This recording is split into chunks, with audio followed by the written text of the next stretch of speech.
Hello comrades, మన pilot ప్రాజెక్ట్లో తర్వాతి బ్లాగ్ ఏం తెద్దాం అని చెప్పి ఆలోచిస్తున్న సమయంలో నాకు ఒక ఫోన్ వచ్చింది. అన్న ఇది జంగారెడ్డి వెళ్తున్నాం, నేను నాజర్ బావ. కార్కి ఇంజన్ చేంజ్ చేయడానికి ఫ్రీ ఉంటే వస్తావా? ఇంతలా ఫోన్ చేసిన తర్వాత వెళ్ళకుండా ఉంటామా, పనిలో పని ఒక బ్లాగ్ వస్తుందని చెప్పి చిన్న ఆశ. ఆ ఆశతోనే మనం కూడా జంగారెడ్డి వెళ్ళడానికి నిశ్చయించుకుందాం. ఈ బ్లాగ్లో మనతో పాటు పాల్గొనబోయేవారు నాజీర్ అన్న, ఇమ్రాన్ గారు, ముగ్గురం కలిసి జంగారెడ్డిగూడెం ప్రయాణం మొదలు.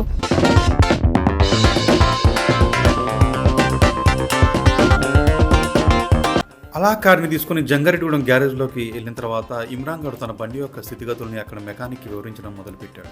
అటు సైడ్ బేరింగ్ పోయిందా అన్న, ఇది చెక్ చేయాలి ఇప్పుడు. అది నువ్వు ఇంజన్ చేంజ్ చేయాలి.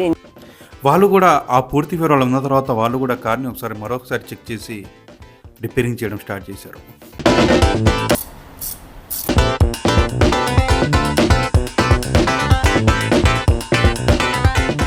ఎండ చూస్తే మండిపోతుంది, ఏం చేయాలో తెలియట్లేదు. అలా ఆలోచిస్తూ మన ఫేస్ కొంచెం రైట్ టర్నింగ్, ఇది లెఫ్ట్ కదా, రైట్ టర్నింగ్ ఇచ్చుకున్నాం. అక్కడ మాకు ఒక రూమ్ కనపడింది. కారు రిపేరింగ్ ఇచ్చిన తర్వాత దానికి చాలా రిపేర్లు ఉన్నాయని చెప్పి మెకానిక్ చెప్పిండు. ఇంకా అది చేసేదాకా చాలా టైం పట్టిద్దంట. అందుకే ఈ లోపు బయట ఎండలో ఉండలేక పక్కనే షెడ్లోనే కొంచెం మనం ఉండడానికి నీట్గా ఏసీ గీసీ ఫ్యాను గీని పెట్టి ఒక రూమ్ ఉందన్నమాట. ఆ రూమ్లో నేను, నాజీర్ అన్న, ఇమ్రాన్ గారు మొత్తం వచ్చి కూర్చున్నాం. కార్ రిపేరింగ్ దాదాపు ఇంకా గంట దాకా పట్టవచ్చు అని చెప్పి టాక్ నడుస్తుంది. ఇమ్రాన్ గారు చెప్తున్న దగ్గరకు వచ్చి, సరే అప్పుడు దాకా ఏం చేస్తాం, ఇంకా ఎలాగో వచ్చాం చేయించుకొని వెళ్ళాలి కాబట్టి అది అయ్యేదాకా ఇక్కడే కాసేపు రెస్ట్ తీసుకొని రిపేరింగ్ అయిన తర్వాత కార్ తీసుకొని బయలుదేరిపోదాం.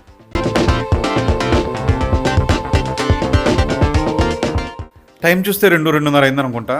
బీభత్సంగా ఆకలేస్తుంది. అప్పుడు మాకు ఒక ఆలోచన మెదిలింది. సరే మనం తిందామని చెప్పేసి గ్యారేజ్ నుంచి బయటకు వచ్చి ఒక అడుగులు ఎక్కలేదు, ఒక 100-150 అడుగులు వేసిన తర్వాత మాకు ముబారక్ కచ్చి బిర్యానీ అని చెప్పేసి హోటల్ కనపడింది. సరే వెళ్ళి అలా కచ్చి బిర్యానీ తినేద్దాం అని చెప్పేసి నేను, నాజీర్ అన్న, ఇమ్రాన్ గారు ముబారక్ కచ్చి బిర్యానీ దగ్గరకు వచ్చాం. అలా తినడం స్టార్ట్ చేసాం. మంచిగా ఒక బిర్యానీ ఆటించుకొని తింటున్నాం.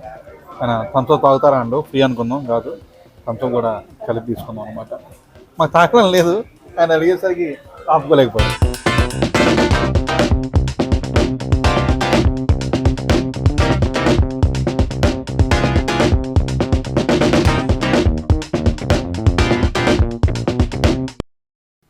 బిర్యానీ బీభత్సంగా భుజించిన తర్వాత మెల్లగా ఆ చల్లటి రూమ్లోకి వెళ్ళిన తర్వాత ఫుల్గా తిని మెల్లగా చల్లటి గాలికి అనుకుంటా బహుశా ప్రాణం ఎటో పోయింది, నిద్ర వచ్చేసింది. బ్యాక్గ్రౌండ్ ఏదో సాంగ్ వినపడుతుందబ్బా. ఆ సాంగ్ ఏంటంటే